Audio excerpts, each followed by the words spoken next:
Guys প্রচণ্ড পরিমাণ বৃষ্টি হচ্ছে আর আমি এখন জার্নি স্টার্ট করছি সিদ্ধেশ্বরী টেম্পেলের দিকে বা সিদ্ধেশ্বরী পাহাড়ের দিকে। ঠিক আছে, তো এই রাস্তাটা ওপর দিকে চলে গেছে আর চারিদিকে দেখতে পাচ্ছ কি সুন্দর গাছ রয়েছে। তো চলুন হাঁটা শুরু করা যাক আর দেখা যাক কতটা রাস্তা। তো তোমরা দেখতে পাচ্ছ চারিদিকে বড় বড় গাছ রয়েছে আর মধ্যিখান দিয়ে চলে গেছে রাস্তা। খুব সুন্দর ভিউ। ঠিক আছে, রাস্তাটা পাকা নয়, সাইডে সাইডে দেখতে পাচ্ছ পুরো ঘন গ্রিনারি, পুরো গ্রিনারি। কিছু মানুষ ওপর দিক থেকে নেমে আসছে আর আমরা এখন যাচ্ছি সিদ্ধেশ্বরী টেম্পেলের দিকে। আমরা দর্শন করব আর ভিউজ দেবো আপনাদের একটা।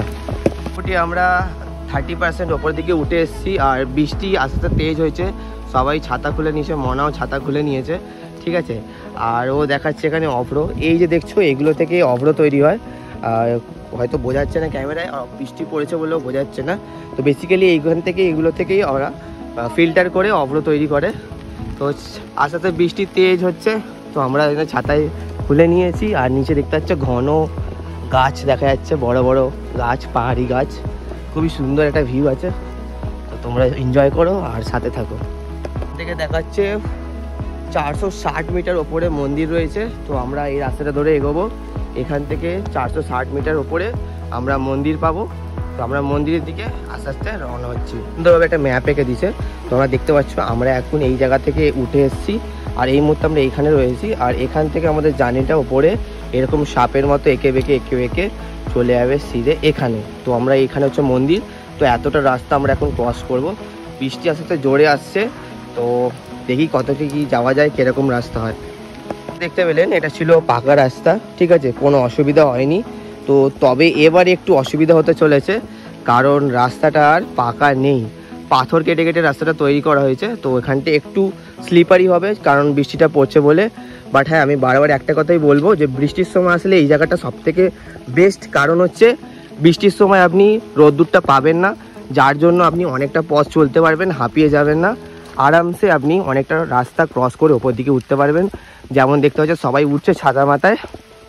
আর রাস্তাটা সত্যি একটু বিপজ্জনক, কারণ হচ্ছে গিয়ে শুধুমাত্র পাথর কেটে কেটে তৈরি করা হয়েছে। ঠিক আছে, আর অনেক ঝুরঝুরে পাথর রয়েছে। বড় বড় পাথরগুলোতে আপনারা গ্রিপ নেওয়ার চেষ্টা করবেন, হুটহাট করে পা ফেলবেন না। একটু দেখে পা ফেললে কোনো অসুবিধা নেই। বয়স্ক যারা আসবেন তাদের জন্য একটু কঠিন হবে, তো তারা আমার মধ্যে বর্ষার টাইমটা অ্যাভয়েড করলেই ভালো তাদের জন্য, কারণ খুবই স্লিপারি, কিছু অঘটন ঘটে যেতে পারে। ছাতা মাথায় উঠছি, বাইরে বৃষ্টি, ছাতার তলায় আমরা রয়েছি। ধীরে ধীরে হাঁপানি অনুভব হচ্ছে, অক্সিজেন লেভেল কমছে বলে। আর প্লাস আমরা এখানে অনেকটা খাড়াইতে চড়ছি বলে। তো তুমি কিছু বলতে চাও? তো বলার মতো পর্যায়ে নেই, ও অক্সিজেন জমিয়ে রাখছে, কারণ আরো খাড়াই হচ্ছে। আমি একটা ভিউ দিচ্ছি কিরকম খাড়াই হচ্ছে।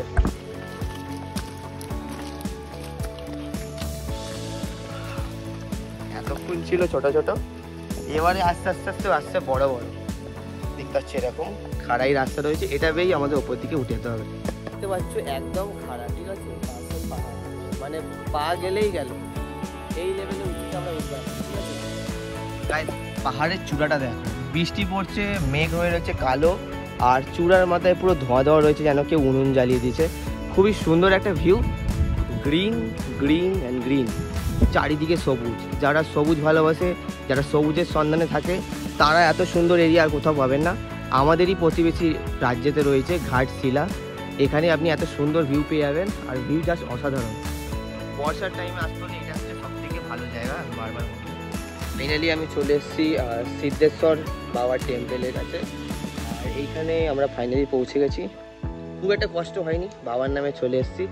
আর পিছনে আমি দেখাবো পিছনে ভিউটা। ঠিক আছে, তো এইদিকে আপনি পাচ্ছেন টেম্পেলটা, এখানে দর্শন করবেন। পুজো নেওয়া হচ্ছে, সবাই পুজো দিচ্ছে, আপনারাও পুজো দিতে পারেন। আর আমার তো নজর যাচ্ছে ওই পাহাড়টার দিকে, আমি দেখিয়ে দেবো।